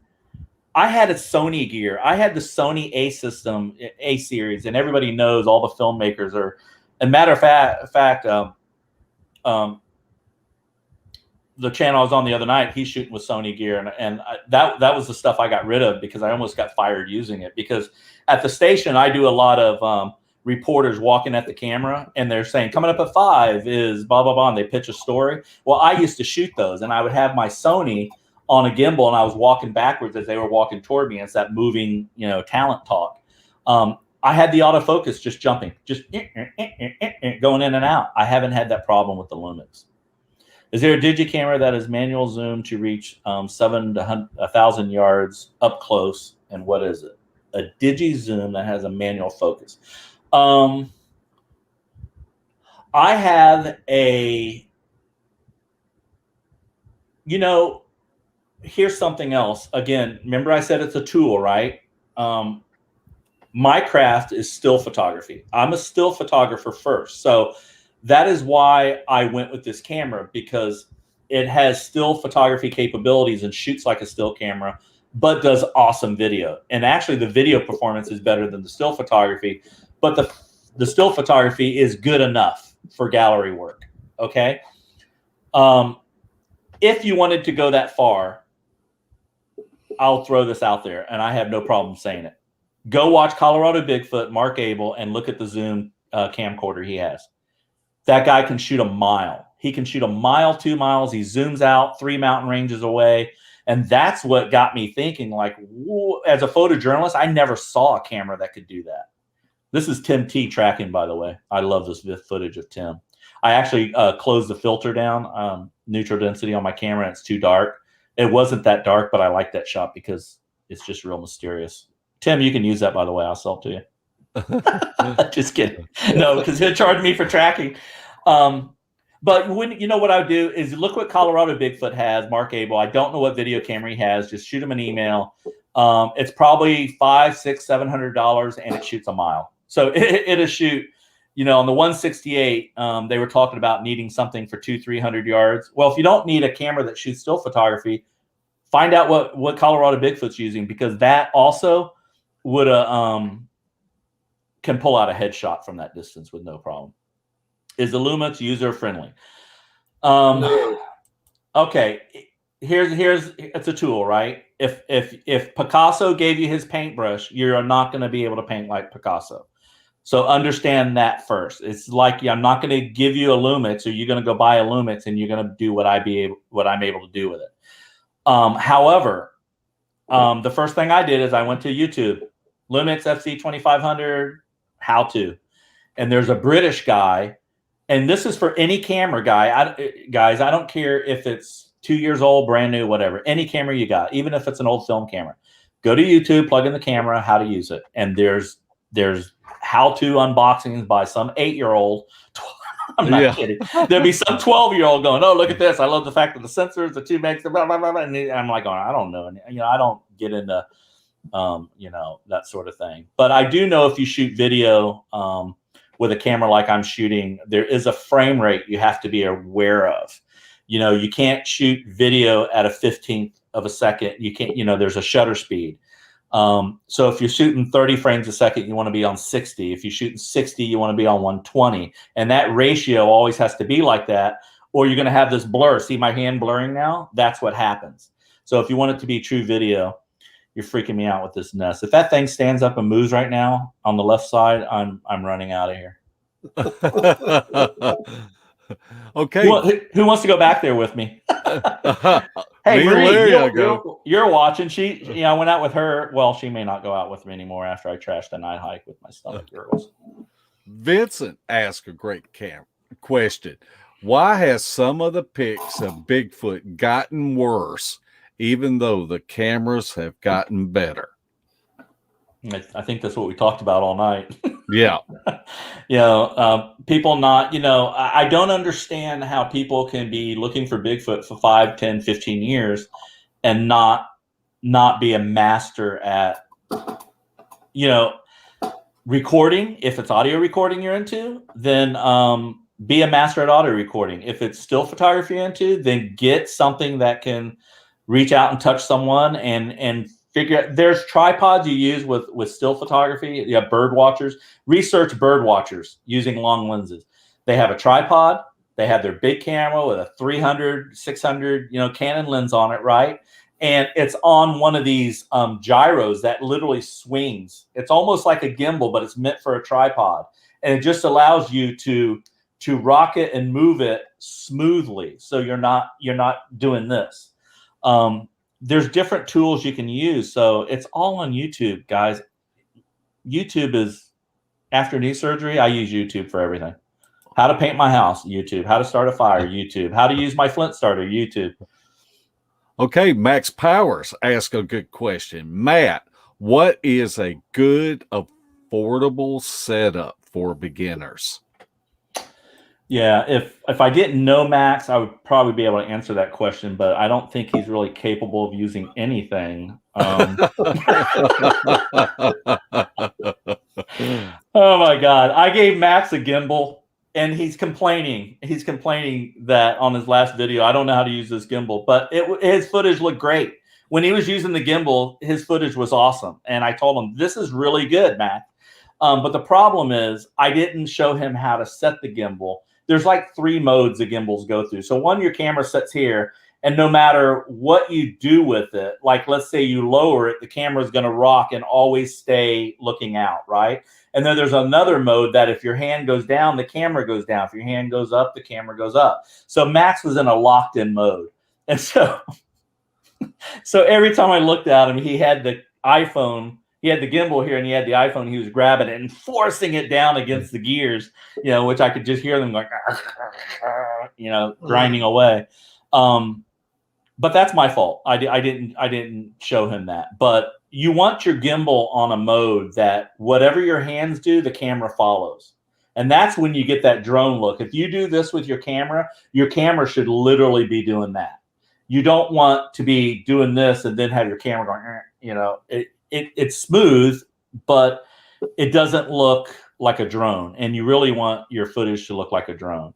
And here, guys, I am hand holding this because remember the day this happened on this footage here, I was using an iPhone. And what I tried to say in this video, this is the day the tree falls. It's the video on my channel with 12,000 views. 12,000 views. This is the most I've ever had. And it was on this video. And I got caught with my pants down using an iPhone. And I said I would never do this again. So because I was using my iPhone, and when I went back and did the long zooms, I'm hand holding this. And see the difference hand holding it. It's not as good as that opening video Larry and I showed you at when I was at 500 millimeters. And it was just really smooth. But what you have to do is, it's hard to hold a 500 millimeter that steady without a tripod. So this is handheld, and photojournalists are trained to do that. We can actually get at that still. But normally, if I gave that camera to anybody else that's never had one, they'd be jerking all over the place. So anyway, there's a lot we can do. I like to talk about this stuff, and I owe Squatching Cowboy. He sent me some info on a camera. He's saving up his pennies, and he's trying to do something. And if you're in the chat, I don't know if he's out there, but yeah, I need to get to his question and just answer it. But the bottom line is, no matter what you're looking at, just enter your camera in YouTube and say how to do what you want to do. How to shoot video with a Canon XL400, how to, use a gimbal. This is the one I was talking about off Highway 54. That is just a little patch of pine that is just tore up with breaks and bends. It was crazy. I call it, again, somebody else's language, Bigfoot Playground. This is it right here. And that's an arch going into an X. Behind it, about 30 yards, up about 30 feet, is another one of those floaters. To the right is another X. You see a leaner behind it. And this is the one where I'm shooting on the side of the road. It's literally, there's a bike path. I'm standing on a bike path. I'm actually this close. I'm standing on a bicycle path. That's how close. This thing is not hidden. Everybody can see it, but nobody sees it, if you know what I mean. When I left, I went, "Come on, what are y'all doing?" I was just yelling at them. "What's up? I know you're there. You left all this. What are you doing?" I'm just like making sure, no one from work's around, rubber jacket, But on the last frame of this video on my YouTube channel, the last 1 second, I did a still frame right somewhere right around in here. And there's one of those green peaker guys, a total green face coming around the tree, and you see a hand even. It's as if he grabbed the tree and he's pulling himself around. It's on the last second. I don't know if that was the floater I was talking about or not. That ain't the one I talk about. But that was just, I mean, in a year of doing this, I've already captured some pretty cool stuff. I don't know if I would call it evidence. I'm comfortable calling it high strangeness. That is really up there. I would say the Squatch, I think it's in the nest, is my number one. The 2 is the movement, and this one's a good number 3 in my top 3 so far. But I love these long zooms. And guys, I stole this off another channel. This technique is not, I didn't invent this. And I'll tell you, it's Mark Abel from Colorado Bigfoot. I watch him do long zooms all the time. He just does these random zooms, and I go, you know what? He's on to something there. Stop when you're out in the woods and you got 3 guys like we like to do. Yeah, we're having a lot of fun. We're talking. But, I'm looking, that's back at that roadside, by the way. This is another bend right next to there. But I'm always doing long zooms and looking because, my belief and logic is that a Squatch is not going to know I'm holding a 500 millimeter compared to you pointing an iPhone at them. And so that's why I do the long zooms. And I think Mark's onto something there. I think somebody's going to catch something. I'm doing long zooms all the time. And that's his language. Mark called them long zooms. And I kind of agree with this. So this is something I definitely stole from other channels. He's not the only one that does it, but he does it really well. I will make a note though. When you're doing long zooms, my camera goes to 500 millimeters. It will go to 2000 if I go into digital. Just don't go there. It's going to look, that's what gives you the blob squatches. As soon as you go into a digital zoom and you're pushing it past its real zoom range, you're just getting crap. And when you blow it up, you're getting bigger crap. So just don't do it. Same with an iPhone. No need to really zoom an iPhone unless you're zooming it to say, this is what I'm looking at, and you zoom back. But if you're going to do a still photo of it, you're better off shooting full frame and then cropping into the image. You're better off cropping from a full frame than doing the digital zoom on an iPhone. I don't know if that makes sense to everybody, but just a couple of little tricks. Yeah, post-production. Yeah, do post-production on it. Okay. Once I learn how to do this on video, I'll be pretty good. But I just don't have the video editing side down yet. Bama Murdoch asked, if Matt were asked to produce only one piece in photographic evidence, what would it be? Video or still? 100% video. I don't think a still photo is going to prove anything. This is weird. What is that? Yeah. I had no idea what that is or how it got there. That is totally strange to me. I think it's video, guys. I don't think a still image is going to prove anything. And I kind of stole this from Kerry Arnold. I think it's going to take movement to prove it. The movement I showed, or you showed at the beginning of the show here, scared me, because you always hear people talking about how fast they are and the stride of these things, and to see it for yourself, that if that could possibly be something, and to see it move that fast. And Tim has even just as fast, wider shot of it on Tim's channel, Tim T's channel. That just scared me, because, when I saw that, it's like, guys, I don't even, I'm telling the truth. I don't even take my handgun anymore. There's no need to. If that was a Squatch and it moves that fast, forget about it. Yeah. Forget about it. If it wanted to kill you, it would have already killed you. And that's just what I believe. And no one's out there getting, well, there's the 411. Besides the missing 411, nobody, it's not like this 412 yet. Nobody's out there turning up dead with a head ripped off. So,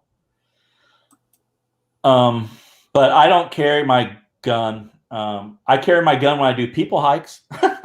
When I'm with my wife and we're doing a pleasure hiker, I carry the weapon if I'm hiking, a national forest somewhere where I'm going to be on a trail with a bunch of people, because we have had people come out at us in the most unlikely place that gave us both, like, we walk away, and you ever had that feeling where you walk away and about 50 yards later you go, well, that's never going to happen again. And she goes, right. And you both have that same feeling, like that wasn't, something bad was about to happen. Yeah. So, but when that whole thing happened to me with the tree fall and everything, I had my MP Shield 9mm hollow points with me that day, and I don't even remember having it. I don't even remember pulling it. If I had bear spray, I didn't even think about pulling it out. I mean, there's something that happens when your adrenaline going that, I guess if you're a hunter and in that situation a lot, you would probably think of that. But I was pretty on point, trying to figure out what I just saw, what I just experienced, what I just heard about the wood knocks, the owls, the tree falls. I'm like going, man, am I into what everybody talked about? And then I did lose my train of thought. I tried to say what I'm going to tell you guys. And what I wanted to say was, hey, I'm not shooting with my Lumix today. I'm shooting with my iPhone, because I'm a fine art photographer. I'm tired of shooting all this video and never having stills when I get back home, because to do the stills, I got to turn off the video camera, go to a different mode, go to a still photography mode, and then do my still photos. And I don't like to turn my camera off. So I said, you know what? I'll just shoot the iPhone and pick up the fine art. Well, that won't happen again. I will never be caught running with an iPhone unless the gimbal dies. With Max, that's what happened last week, was he caught me using an iPhone without a gimbal. But it was only because an alien stopped my gimbal from working. They're going to clip that out, Mike. Matt.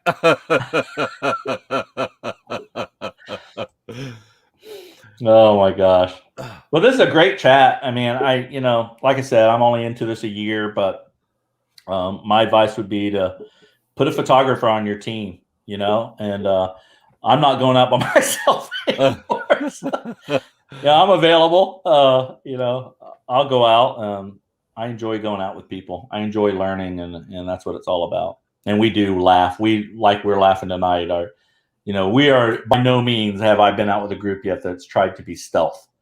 I want to do that one time. I want to go out and sit in a tree stand and just not move for 5 hours. Yeah. And maybe even into the night. I do want to do that now that I've been out in the night. I've been 4 times during the COVID bit where I've been out at night, and didn't know how I would handle it, and nothing happened. I'm like kryptonite. Whenever I go, it's like nothing happens. Larry can tell you about that. Yep. Yeah, that's what I feel like. I haven't even been like, what was that? Or, I went out to the green swamp and sat with a guy I didn't know. He had a knife on him, 12 inches long on his side. I never met him from Adam. I hook up with this guy and he picks me up and takes me out. And I'm like, what are you doing? You're going to be, what are you doing, Matt? That's stupid. Turned out to be one of the best nights I've ever had in the woods. But we're at an area with high activity. Everybody says something happens here. They've seen monkeys swinging through trees, the little ones that got loose from different places. We filmed Tarzan down in Florida. Monkeys have been sighted, all kinds of stuff. I go there, 5 hours, dead silence. I'm running my FLIR, pull out the night vision. Well, had a great time. Got to go. You have talked about something that is so important, and it's something that I preach to people, is to know your equipment, know how to turn it on, know every button on it, practice in the dark with my thermal and camera and audio equipment. I'll cut out the lights and practice in the dark. Me too. And you talked about YouTube videos. You can learn so much. You can make wise decisions, buying decisions, if you will spend the time and study all the different competitors, what they offer, how you can use those applications for your research in the field. And I think that's something that people should spend more time doing than impulse buying. It's just 100%. Look at what you can afford and what's in your price range. And instead of just buying something right then, right there, watch 200 videos on each of them. Like that 8-year-old kid doing the unboxing. It is amazing how many 8-year-old kids that I have watched and learned from. And because there's nothing worse than having buyer's regret. Right. And I knew what I was getting with the Lumix before I got it. I researched the Lumix. I knew what it could do. Then I researched the gimbal, and then I researched gimbal for Lumix FZ 2500. It showed me 3 gimbals. I watched all the videos on the 3 gimbals with my camera on it. There were some things that would blatantly happen that the reviewer would say, and I went, "Oh, that's a killer for Bigfoot." And I am like 100% tunnel visioned. Ask my wife. I am as serious as a heart attack that, that's all I want is the capture. So I can take it into the station and say, here you go. Where was it? I'm not telling you nothing, but here's your Bigfoot on camera. Yeah. And that's all I want. But you can watch your gear in action, and even the gear you got now. I mean, I don't know how to use this recorder. I was going to ask you. Oh, but I did feel the recorder fits in an eyeglass case. You don't do eyeglass case for your recorder? Look at that. You're breaking up on us, your microphone. What? Yep. Video. I put my recorder in an eyeglass case, but before I bought that, I looked up everything. Yeah. How to use it, what to be on, how long the modes last. You know what? Let me turn some things off because I got air open, and that may be causing it. I cannot believe that we are really out of time. I cannot believe how much information Matt has given us. One thing that Matt kind of touched on at the beginning, and I would like to touch on it, is when people throw up pictures and they speak as fact. And that's why his public service announcement was really hit home with me, because, if you think about it, For those of us that are old enough to remember the O.J. Simpson murder trial, every Tom, Dick, and Harry became blood splatter experts because of what the news media, reported. We don't have to be photo analyst, metadata experts to use programs like the XFeet software and other software, and to learn how to use what equipment that we have to its most potential.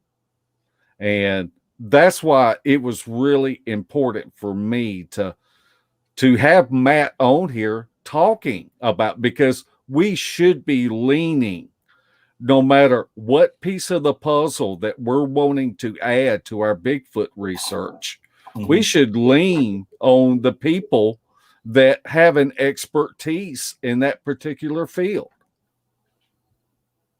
Yeah. Well, that's why I got Tim. I mean, that's why I go out with Tim. Everyone I have selected to go out with has a skill set that I'm trying to learn. And that's really important. I don't have an editor, so I'm learning Premiere on my own. But again, I go to YouTube. I learned how to do the little magnification bubble. That's pretty cool. Yeah. I need an opening. I don't have an opening yet. I don't think I have enough pizzazz to do what you guys did yet. But I'm trying to get an opening done this weekend before I release the film. And again, some people, I'm almost afraid to release it because it is really just it's going to be like watching paint dry, I'm afraid. But I don't care. I mean, I don't care, Yeah. but it is a tutorial it's a day in the life of 5 hours in the woods. And it feels like 5 hours, even though I edited it down to an hour. But it is long, but I think it shows the real deal. I hope it shows that we're serious. I hope it shows the dialogue that we all have out in the field, whether we're having fun or not. There's still a dialogue that happens, and you get a feel for the individual on their thinking.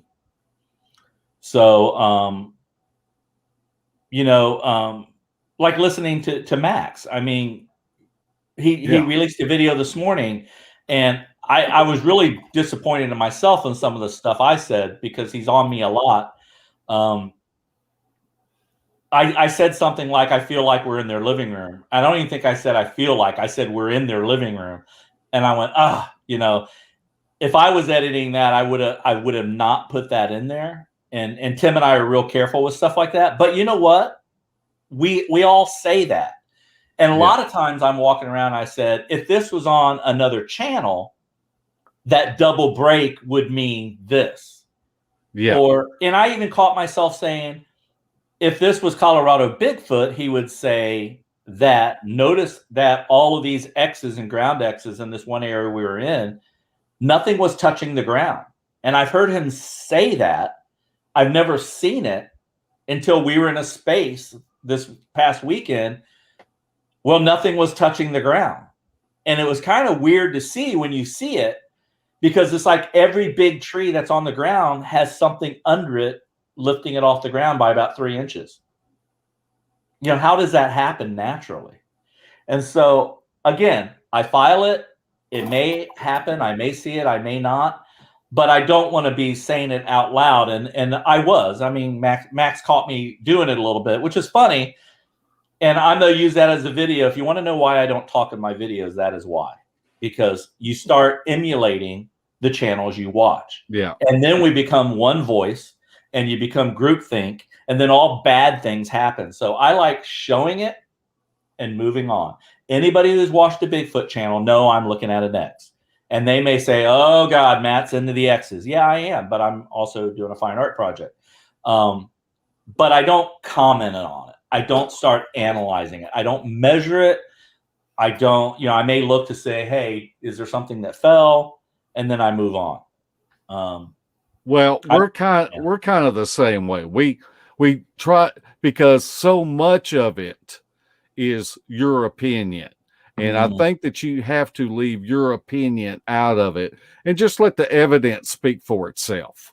That's because that will speak volumes. And that may be one reason why I don't watch a lot of Bigfoot videos. That and jealousy. Larry finally speaks. but guys, I mean, seriously, and I say this showing you how stupid I am, but go to Max's channel, Max Powers, and watch his latest video, because there's Tim T's in it, I'm in it, Joey's in it. We're all walking around. I say some stupid stuff I never should have said, but that's fine. But listen to what Max says. He's so more analytical, and just being with him to hear that type of thought process, it's like, it was almost like a lesson, him releasing that to me today. Cause I went, okay, Matt, you had it right the first time. Shut up and take the lead from what Max is saying, because that's really, it was a lesson. I got schooled by the powers. I really did. And I'm fine with that. I tell you what, tomorrow I will put a link to that video at the top of the comment section. But I was just joking about the living room. It wasn't really in the living room. Well, I cannot believe we are out of time.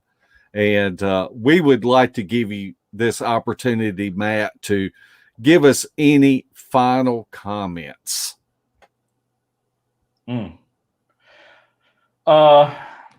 Think of your I think I've already said it. I really think people need to build the best team you can build. And I think that, and I kind of equate it to when I went back to grad school and got an MBA in business 20 years after my undergraduate in photojournalism. And so now I'm a photographer with an MBA. How stupid is that, right?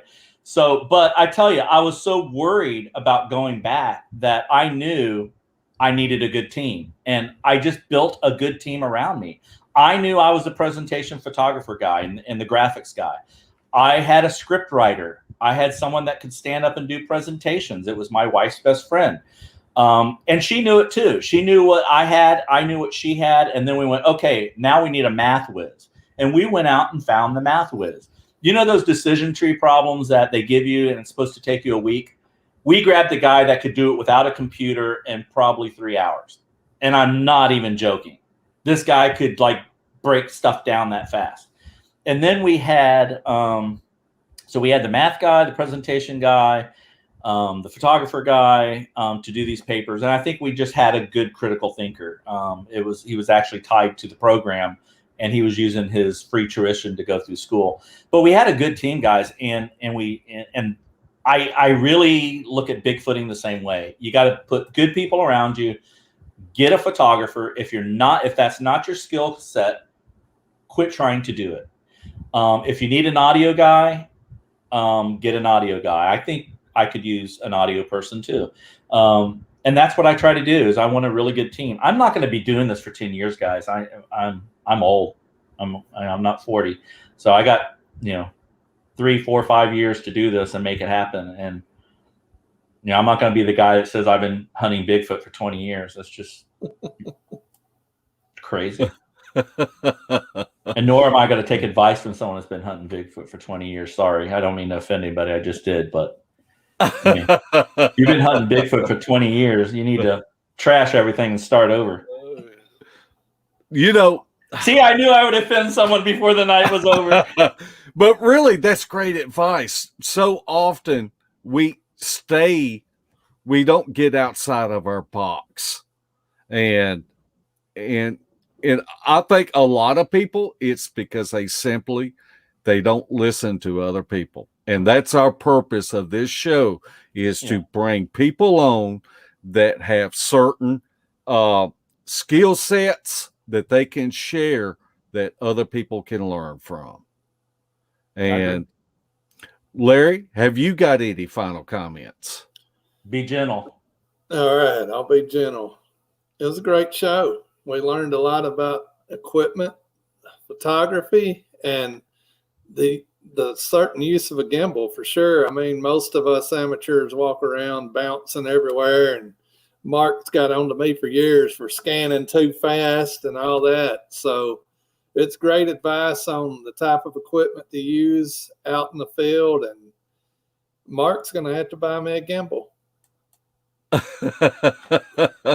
And real quick on that, and I know, and I want my wife actually got on to me about this, so I'm glad you mentioned that, Larry. Appreciate it. The whole gimbal thing. Also, again, how are you using it? It's like buying a computer. How are you using the gimbal? In this case, it's going to be also how long are you staying out in the woods? Because Les Stroud goes out for a while, right? Uh-huh. He's not going to be able to use a gimbal and charge it. That's why he's using a monopod or a tripod out in front of him. So know what you're – see, I go out. I'm a day guy. So there's no reason why I shouldn't have a gimbal. And also Justin Chernopisky, if I'm saying it, he goes out and he does those solo hikes all the time.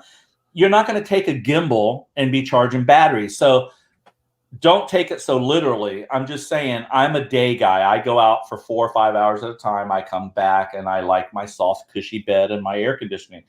I'm going to get into the roughing it. I'm going to get into that. But I got to go slowly. I'm a win. But, I'm not saying everybody needs a gimbal. There's people, Les Stroud does a great job without one. But there's a technique to it. Learn the technique of shooting without a gimbal. A selfie stick takes an iPhone on a selfie stick is better than holding it in your hand. It's not a 3-axis gimbal, but it's still a shock absorber. So at least get you a selfie stick. And plus, it gets you up 20 feet. Why would you not have a selfie stick? Why are you holding your phone in your hand? Right. So wow. Throw that out there. This has been a fantastic show. Matt, we got a little outro that we want to play. And if you're not sick of us already, then just hang on till the outro stops and the show goes off, because we would love to thank you off the air. And we want to thank everybody for tuning in. And this is one of those shows that I'm going to go back and watch for things that I have missed, and try to learn and build on what I'm doing. And so, but we want to thank everybody for tuning in, and we will see everyone again. Same bat time, same bat channel. Night, footers. Thanks, guys. Beast TV would like to welcome all of our new Facebook members. Be sure to check out our pictures and videos of possible evidence. And if you haven't checked out the Files tab, there is a wealth of information that you may find beneficial. If you would like to support Beast TV, check out our gear. We have coffee mugs, face masks, gaiters, shirts, and tank tops. The link is pinned at the top of the comment section. Everything is always marked down 20%, so come check out our junk. We want to thank all of our new subscribers and our faithful followers. Also, be sure to check out our field evidence videos and our sister channel, Beast of the Woods. That's Larry's channel. If you want to help us out, make sure that you are subscribed. Click the thumbs up button, ring the bell, and leave us a comment. We would love to hear from you. Thanks again to each of you for watching, and we will see you again. Same bat time, same bat channel. Night, footers.